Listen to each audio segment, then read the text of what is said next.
Salve, galera, vamos lá. Vamos falar desse confronto, né? Que se tinha um roteiro para irritar o torcedor do Botafogo, esse roteiro foi hoje. E, porra, cara, é difícil se controlar lá na transmissão com tudo que aconteceu, né, cara? Comentei hoje o jogo na Casa TV junto do Luizinho, do Beltrão.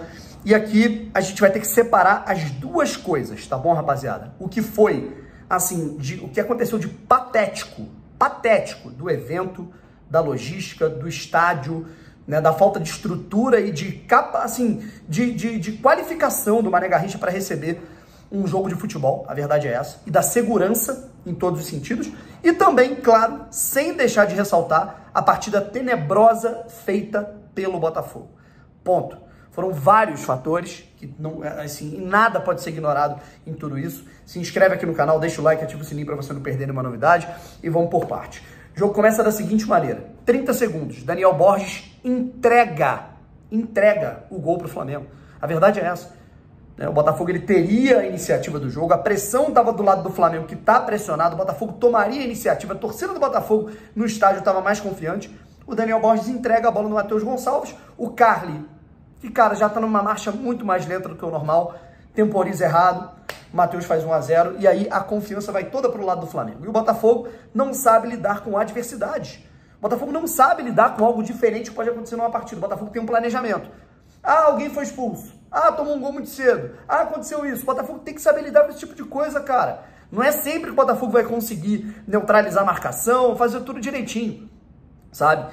E aí o primeiro tempo foi isso, né? O Botafogo tentando encontrar algumas soluções, abrindo do lado direito para a partida do Piazon, que foi uma catástrofe. E o primeiro tempo, o desenho é o seguinte, cara, de um Botafogo que fez o Matheus Cunha trabalhar uma vez, goleiro do Flamengo, com o chute do Tiquinho. Um Botafogo que não tem um lado direito potencializado, e é aquilo. Gente, a gente tem uma folha de 12 milhões de reais. O lateral direito do Botafogo continua sendo o cara que era o lateral direito da Série B, e não era nem unanimidade naquela época, cara. Sabe? É inadmissível.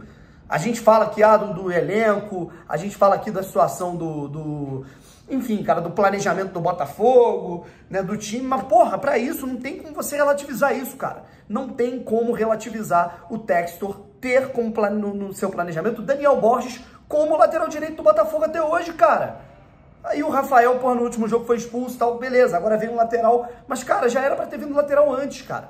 Era pro Botafogo ter contratado um lateral direito lá atrás. O Daniel Borges já foi nocivo contra o Atlético Paranaense na última rodada do Brasileiro do ano passado, foi nocivo hoje e vai ser em partidas importantes se ele continuar, cara. Com todo respeito a ele, sabe? Aí na segunda etapa a gente teve a questão do VAR.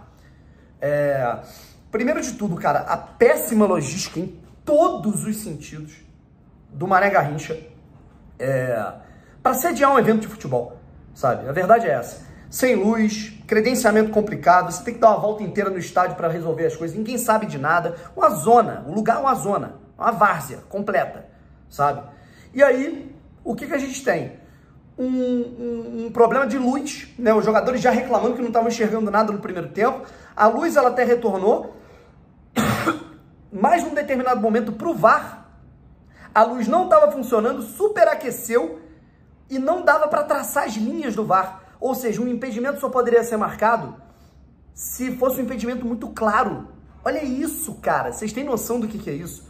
E aí a gente teve um impedimento muito claro num gol do Flamengo e teve um impedimento muito claro no gol do Botafogo. E se não fosse claro, como é que ia resolver, sabe? Aí, continuando.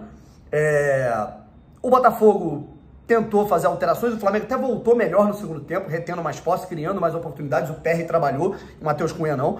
E aí depois o Botafogo começou a partir para cima, o Flamengo cansou um pouco mais, o Botafogo começou a trabalhar mais a bola, o Carlos Alberto entrou e mudou o jogo, muito melhor que o Piazon, que é outro cara que eu acho completamente nocivo dentro do campo. E aí a gente teve dois lances, o primeiro do impedimento, que realmente aconteceu, e o segundo do pênalti não marcado em cima do Matheus Nascimento. Revendo o lance, tá? Eu achei que houve pênalti no Matheus Nascimento, a carga do jogador do Flamengo, no momento que ele finaliza, independente de ele ter perdido o gol ou não, era para o pênalti ter sido marcado, ou pelo menos para o VAR ter revisado o lance. Brownie, mas não justifica, claro que não justifica, né? Evidentemente, né, o Botafogo precisa ter mais cabeça. O árbitro foi confuso, foi o primeiro clássico dele, assim, completamente atabalhoado, querendo aparecer a todo momento, querendo punir todo mundo em cartão, demorava para marcar as faltas, irritava os jogadores, só que agora, uma coisa é uma coisa. A gente tem que destacar essa arbitragem medonha que foi nesse jogo entre Botafogo e Flamengo, que não protegeu até a segurança do estádio, tá? A gente vai chegar lá. Segundo ponto, não dá para Marçal e Tiquinho, como dois jogadores absolutamente experientes, perderem a cabeça de novo, porque o Botafogo perdeu a cabeça contra o Vasco, foram 2 jogadores expulsos contra o Vasco e 2 jogadores expulsos também contra o Flamengo, sabe? Não dá, cara, ainda mais o Tiquinho dando cabeçada, o Marçal poderia ter sido expulso antes, depois, né, se o VAR vê o chute que ele deu no Marinho. Se é um jogador jovem, eu até entendo. Vocês me desculpem, cara. Mas não tem como relativizar isso. O Botafogo tem que ter mais cabeça. O Botafogo não sabe lidar com a adversidade. E aí tem toda a questão de segurança, cara. O Botafogo, um torcedor entrou pra falar com o juiz, ficou 10 segundos sem ninguém mexer nele. Um senhor aleatório foi tirar ele do campo. Aí depois entrou a polícia pra meio que, tipo assim, só falar que entrou. Cara, foi uma loucura. E depois teve mais invasão. A segurança do estádio não estava preparada, não tinha nem luz direito no estádio. Cara, o jogo foi toda uma tragédia hoje. A não ser pro lado do Flamengo, que tá comemorando, evidentemente, né? E os jogadores do Flamengo mais jovens, jogadores de 17, 18, 20 anos, mostrando muito mais maturidade que o time do Botafogo, que tem que aprender a lidar com cenários adversos. Essa comissão técnica e esse time tem que aprender isso. Ponto, tem que aprender. Não tem desculpa, não tem falação. A gente pode falar aqui do árbitro que foi completamente despreparado, de todo o evento que foi um despreparo. A gente tá muito puto, mas o Botafogo não pode se destemperar da maneira que se destemperou, cara. Não pode. E o Botafogo não pode ter Daniel Borges como lateral direito em 2023. Com todo respeito, também não pode ter Piazon como titular na ponta direita, cara. A gente fala aqui das dificuldades que o Botafogo tá tendo em relação à penhora e tudo mais. Não dá. Não tá dando. O Botafogo precisa contratar para essas posições. Até porque o Botafogo tem muitos jogadores lesionados. O Cuesta hoje não jogou. Jogou o Carly. No outro jogo não jogou o Marçal. E aí? E se a gente perder 3, 4 jogadores por lesão, como a gente perdeu em todo o Campeonato Brasileiro do ano passado, e tiver que colocar as peças que estão aí à disposição? O Botafogo precisa se reforçar. Para ontem. Para ontem. Isso é um fato. Independente das questões financeiras que estão acontecendo, o Botafogo precisa ir atrás de peças para o mercado, porque o Brasileiro, a Copa Sul-Americana e a Copa do Brasil estão batendo aí na porta. Isso independente de tudo que aconteceu de errado, é aquilo. A gente não precisa anular uma coisa para falar outra, cara. O fato do Botafogo ter se comportado de maneira patética hoje em campo não anula o fato do Botafogo ter entrado no evento totalmente despreparado com uma arbitragem tenebrosa e vice-versa. A arbitragem tenebrosa não anula o fato de que o Botafogo está despreparado para cenários adversos. É isso que eu tenho para falar. Ponto.